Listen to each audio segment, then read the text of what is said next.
السلام عليكم ورحمة الله وبركاته. نحمد الله العظيم نصلي ونسلم على رسوله الكريم أما بعد فأعوذ بالله من الشيطان الرجيم بسم الله الرحمن الرحيم. لقد كان لكم في رسول الله أسوة حسنة وقال رسول الله صلى الله عليه وسلم سلمن قطعك وعفو عمن ظلمك أو كما قال عليه الصلاة والسلام. صدق الله العظيم وصدق رسوله النبي الكريم ونحن على ذلك من الشاهدين والشاكرين والحمد لله رب العالمين.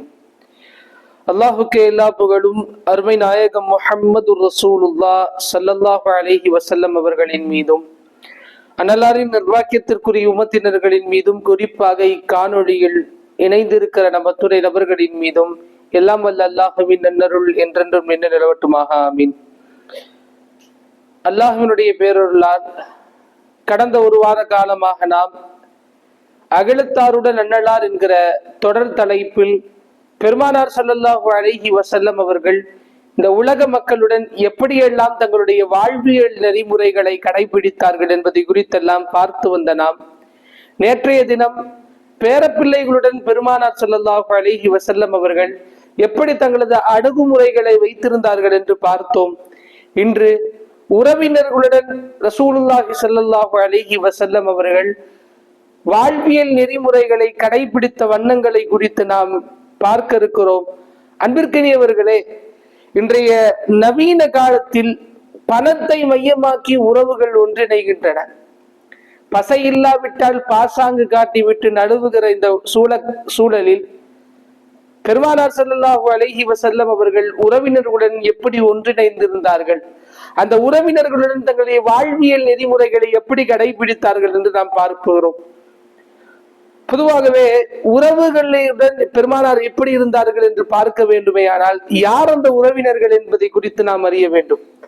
அன்பிற்கினியவர்களே, ரசூல் ஸல்லல்லாஹு அலைஹி வஸல்லம் அவர்களுடன் ரசூலுல்லாஹ்வுடைய தந்தையுடன் பிறந்தவர்கள் சச்சா. நாம எல்லாம் சொல்றோம் இல்லையா, சச்சான்ற முறை.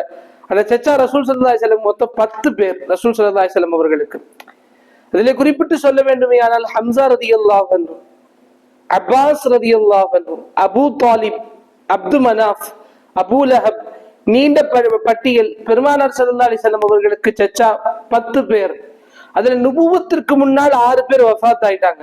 ரசூலுல்லாஹ்வுடைய நுபுவத்தை பார்த்தவர்கள் 4 பேர். அதுலயும் அல்லாஹ்வுடைய நல்வாய்ப்பாய் 2 நபர்களுக்கு தான் அல்லாஹ் ஈமானை கொடுத்தான். அவர்கள் இஸ்லாத்தை ஏற்றுக்கொண்டார்கள்.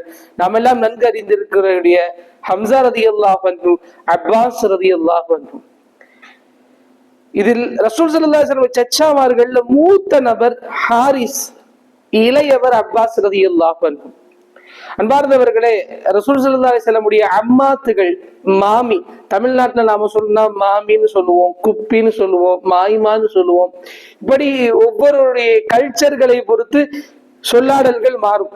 அந்த ரசூலுல்லாஹ்வுடைய தந்தையுடன் பிறந்த சகோதரிகள் ரசூலுல்லாஹ்வுக்கு மொத்தம் 6 பேர். சஃபியா ரலியல்லாஹு அன்ஹா, ஆத்திகா, வர்ரா, அர்வா, உமைமா, உம்மு ஹக்கீம் என்கிற 6 நபர்கள் ரசூல் ஸல்லல்லாஹு அலைஹி வஸல்லம் தந்தையுடன் பிறந்த சகோதரிகள். இதுல சஃபியா ரலியல்லாஹு அன்ஹா அவர்கள் இஸ்லாத்தை ஏற்றுக்கொண்டார்கள். ஆத்திகா, அர்வா இந்த 2 சகோதரிகளுடைய விஷயத்தில் கருத்து வேற்றுமைக்குள்ளாகிறார்கள் ஆலிம்கள். இவர்கள் இஸ்லாத்தை ஏற்றுக்கொண்டார்கள் என்றும் சிலர், இல்லை என்றும் சிலர். அன்பார்ந்தவர்களே, ரசூலுல்லாஹ்வுடைய சச்சா மகன்கள், நாம எல்லாம் சொல்றோம் இல்லையா, கசின் பிரதர்ஸ். ரசூல் ஸல்லல்லாஹு அலைஹி வஸல்லம் கசின் பிரதர்ஸ் மொத்தம் 25 நபர்கள். 25 பேர் ரசூல் ஸல்லல்லாஹு அலைஹி வஸல்லம் சகோதரர்கள், பங்காளிகள் நாம சொல்லுவோம் இல்லையா, கசின் பிரதர்ஸ் 25 பேர் ரசூலுல்லாஹ்வுக்கு. அவங்கள எல்லாருமே இஸ்லாத்தை ஏற்றுக்கிட்டாங்க, 2 பேரை தவிர. தாலிப் இப்னு அபி தாலிப், தாலிப் உத்தைபத் இப்னு அபி ஜஹல், இந்த 2 பேரும் இஸ்லாத்தை ஏத்துக்கல. இதுல நாம ஃபேமஸா தெரிஞ்ச ஒரு 6 பேரை மட்டும் நம்ம பார்ப்போம், 7 பேரை பார்ப்போம். அபு தாலிப் அவங்களுக்கு பிறந்த உக்கைல் இப்னு அபி தாலிப், ஜாஃபர் இப்னு அபி தாலிப், நானிலம் போற்றும் அலி இப்னு அபி தாலிப் ரலியல்லாஹு அன்ஹு. அப்பாஸ் ரலியல்லாஹு அன்ஹு அவர்களுக்கு பிறந்த குசைம் இப்னு அப்பாஸ், ஃபதுல் இப்னு அப்பாஸ், அப்துல்லா இப்னு அப்பாஸ், உபைதுல்லா இப்னு அப்பாஸ், இவர்கள் எல்லாம் ரசூல் ஸல்லல்லாஹு அலைஹி வஸல்லம் கசின் பிரதர்ஸ். ரசூல் ஸல்லல்லாஹு அலைஹி வஸல்லமுக்கு கசின் சிஸ்டர்ஸும் இருந்தாங்க. அதாவது ரசூல் ஸல்லல்லாஹு அலைஹி வஸல்லம் சச்சாவுக்கு பிறந்த பெண் பிள்ளைகள் ரசூலுல்லாஹ்வுடைய கசின் சிஸ்டர்ஸ். அதுல ரொம்பவும் ஃபேமஸான உம்மு ஹானி ரலியல்லாஹு அன்ஹா, ருபாஆ பின்த் ஜுபைர், பர்ரா பின்த் அபீ லஹப், தர்ரா பின்த் அபீ லஹப், உமாமா பின்த் ஹம்சா, இவர்கள் எல்லாம் ரசூலுல்லாஹ்வுடைய சச்சாவின் மகள்கள், ரசூலுல்லாஹ்வுடைய கசின் சிஸ்டர்ஸ். ரசூலுல்லாஹ்வுக்கு மாமி பிள்ளைகள் இருக்கிறார்கள். அதாவது நம்மளுடைய நம்ம வழக்கு சொல்றா மச்சா மச்சிகள், ரசூலுல்லாஹ்வுடைய குப்பி மகன் மகள்கள். அவங்க எல்லாம் மொத்தம் 11 பேர், ஆண் பெண் பிள்ளைகள்லாம் சேர்த்து மொத்தம் 11 பேர். அதுல எல்லாருமே இஸ்லாத்தை ஏத்துக்கிட்டாங்க அல்ஹம்துலில்லாஹ். ஒருத்தர் மட்டும் இஸ்லாத்துல இருந்து பின்னாடி வந்துட்டாரு. யாரு? உபைதுல்லா இப்னு ஜஹ்ஷ்ன்றவர். அபிசீனியாவுக்கு போற வழியில நஊது பில்லாஹ், அல்லாஹ்வுடைய ஏற்பாடு, அவரு இஸ்லாத்தை விட்டு பின்வாங்கி விட்டார்.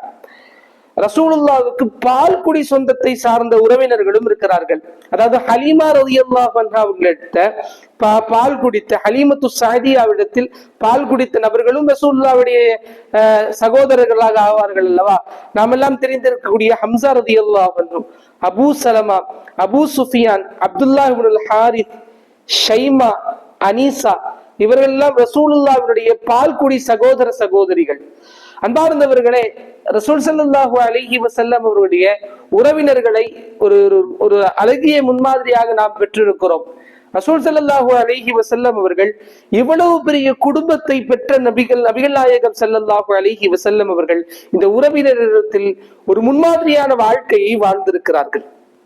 பொதுவாகவே அந்த காலத்துல எல்லாம் ஒரு ஓரியன்டட் ஃபேமிலி, நம்ம ரிலீஜியனும் ஃபேமிலி ஓரியன்டட் ரிலீஜியன் இந்த இஸ்லாம் என்பது, ஒரு கூட்டு வாழ்க்கையை கூட்டு குடும்பமாக வாழ்ந்தார்கள். கூடி வாழ்ந்தால் கோடி நன்மை. அந்த மாதிரி ஒரு கூடி வாழ்ந்த காலங்கள் இருக்க. இன்னைக்கு காலங்கள்லாம் ரொம்ப மாறி போச்சு. தனித்தனியா எல்லாரும் செல்ல ஆரம்பிச்சுட்டாங்க, போக ஆரம்பிச்சுட்டாங்க. குடும்பங்கள் பிளவுபட்டு தனித்தனியான வாழ்க்கையை வாழுகிற ஒரு சூழலில் நாம் பெருமானார் ஸல்லல்லாஹு அலைஹி வஸல்லம் வாழ்க்கை வரலாறை இன்று நாம் பார்த்து இருக்கிறோம்.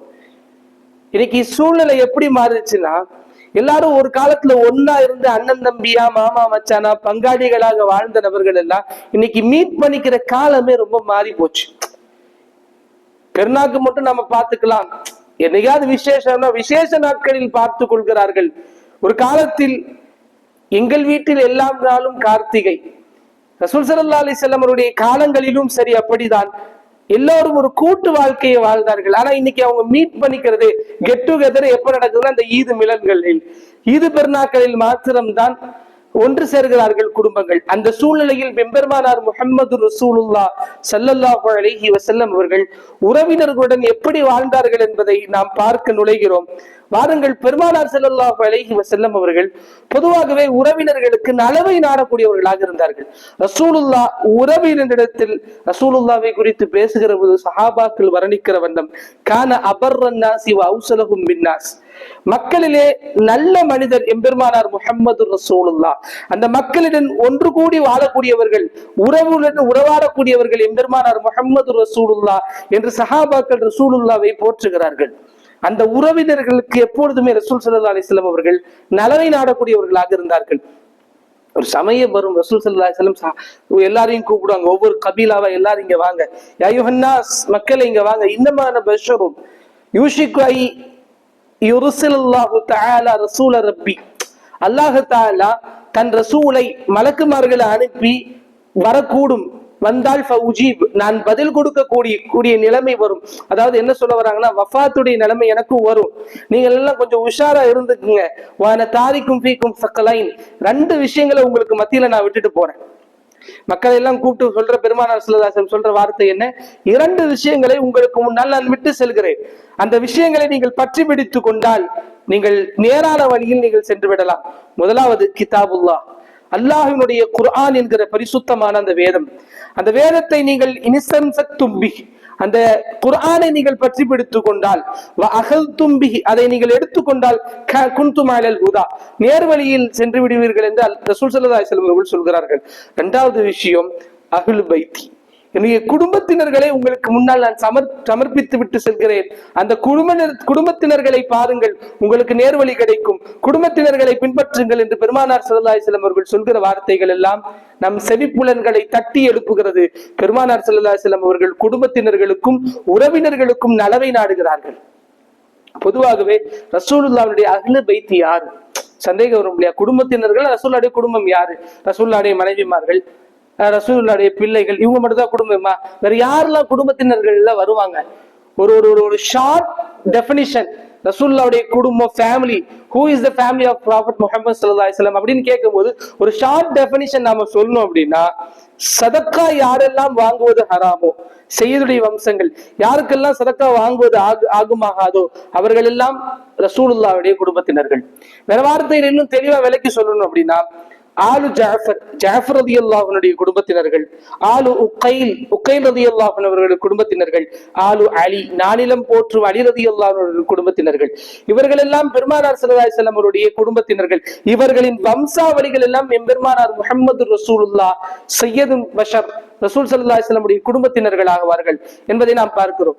அன்பார்ந்தவர்களே, இந்த அஹ்லு பைத் ரசூலுல்லாஹ்வுடைய குடும்பத்தினர்களை நாம் கண்ணியப்படுத்துவது நமது தார்மீக கடமை. இன்றைய ஒரு காலப்போக்கில் ஒரு கமர்ஷியல் பார்வை என்ன தெரியுமா? ரசூலுல்லாஹ்வுடைய குடும்பத்தில் ரசூலுல்லாஹ் தானே நமக்கு தேவை, குடும்பம்லாம் நமக்கு என்ன தேவை இருக்குது? அவங்களுடைய குடும்பத்தினர்கள் நாம ஏன் பெருசா பொருட்டா எடுத்துக்கணும்?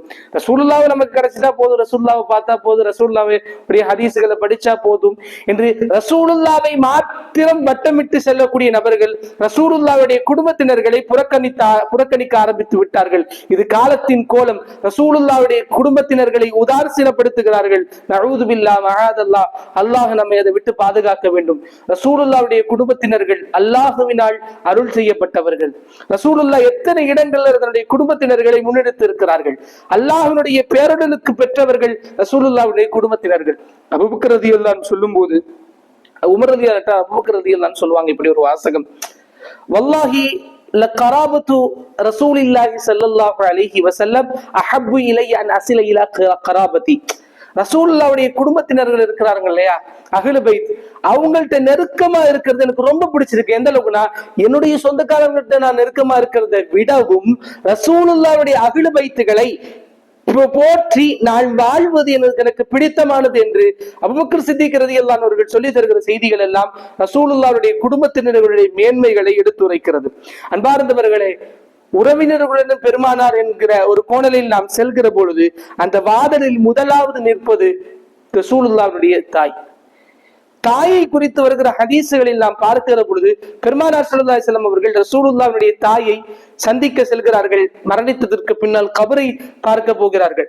அபூ ஹுரைரா ரலியல்லாஹு அன்ஹு ஹதீஸ், ஸாரன் நபியு ஸல்லல்லாஹு அலைஹி வஸல்லம் கபர உம்மிஹி ஃபபகா வ அபகா மன் ஹவ்லஹு. ரசூலுல்லாஹ் தன்னுடைய தாயின் கபரை ஜியாரத்து செய்கிறார்கள். அங்க போய் உட்கார்ந்த ரசூல் ஸல்லல்லாஹு அலைஹி வஸல்லம் அவர்கள் அழுகிறார்கள். பக்கத்திருப்பவர்கள் எல்லாம் நாயகத்தினுடைய கண்களில் இருந்து வருகிற கண்ணீரை பார்த்தவர்களுக்கெல்லாம் மனம் கலங்கி விட்டது. பெருமானார் அழுவதை பார்த்து பக்கத்தில் இருப்பவர்கள் எல்லாம் அழுகிறார்கள். சொல்கிறார்கள் பெருமானார் ஸல்லல்லாஹு அலைஹி வஸல்லம் அவர்கள், இஸ்ஸர்தன் துரப்பி, என் அல்லாஹ்விடத்திலே நான் அனுமதி கேட்டேன், நான் அஸ்தக்ஃபிருல்லாஹ், என் தாய்க்கு பாவ மன்னிப்பு கேட்பதற்கு. ஃபலம் யுஸன்னி, அல்லாஹ் எனக்கு அனுமதி தரவில்லை. வஸ்தஅதன்துஹு ஃபி அன் அஸூர கப்ரஹா, என் தாயின் கபரை, அந்த மன்னரையை தரிசனம் செய்வதற்கு, ஜியாரத்து செய்வதற்கு நான் அல்லாஹ்விடத்திலே கேட்டேன். ஃபஅதினலி ரப்பி, அல்லாஹ் அனுமதி கொடுத்து விட்டான். எனவே என் தாயினை வந்து நான் பார்த்து அல்லாஹ்விடத்திலே துஆ செய்கிறேன் என்று பெருமானார் ஸல்லல்லாஹு அலைஹி வஸல்லம் உடைய அந்த ஜியாரத்தினுடைய பாடம், ஒரு தாயினுடைய மதிப்பு, பெருமானாருக்கும் தன்னுடைய தாய்க்கும் மத்தியில் உண்டான அந்த மதிப்பை நமக்கு உணர்வு மூட்டுகிறது. ரசூல் ஸல்லல்லாஹு அலைஹி வஸல்லம் அவர்கள் தாயின் மீது எவ்வளவு மதிப்பு வைத்திருந்தார்கள், அந்த அன்பு வைத்திருந்தார்கள். அன்பார்ந்தவர்களே, தாய் என்கிற வார்த்தை, அல்லாஹ் இந்த தாயை நமக்கு ஒரு மிகப்பெரிய அன்பளிப்பாக இந்த உலகத்தில் நமக்கு தந்திருக்கிறான்.